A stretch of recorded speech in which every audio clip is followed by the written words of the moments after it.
this one in an anthology called True Tales of American Life, which was written by, or anthologized by Paul Auster, the great novelist. He anthologized a whole lot of stories which people had sent in to him. It's true stories. This one caught my fancy, so I turned it into a song. It's about a lonely old lady in Nebraska. An unlikely subject, maybe, but it caught my fancy. This is called Miss Burgoyne in the Old Milwaukee.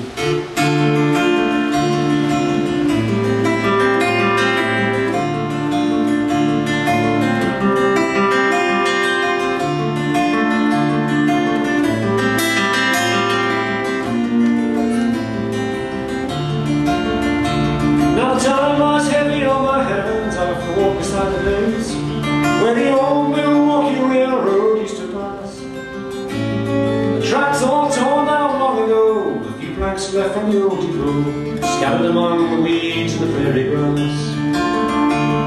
And in my mind a figure still sits on the platform in gathering dusk, in the clothes they made before the First World War, waiting alone for the train to arrive in a fury of steam and whistle blows, and the conductor holding on the carriage door. The conductor holding on the carriage door.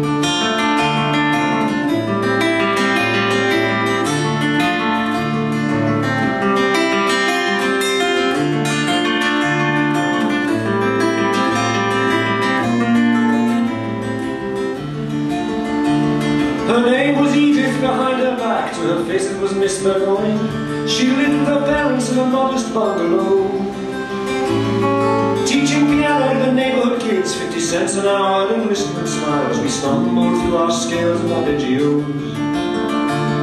And whether it was her air of reserve, or a foreign name, or a spinster's clothes, or a college degree class of 1928, but whenever we ran out of games to play, we could always laugh at Miss Burgoyne and some of her stranger personality traits. Some of her stranger personality traits.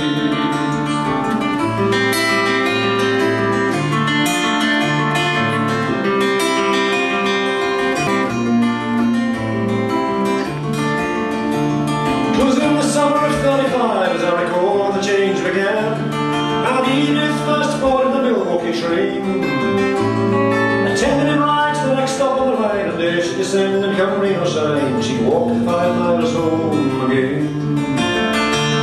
3 times a week, each week for a year, she rode that train alone, but why? None of us could ever understand. But I heard it said by others who were there, the conductor was a very handsome man, a brown-eyed and very handsome man.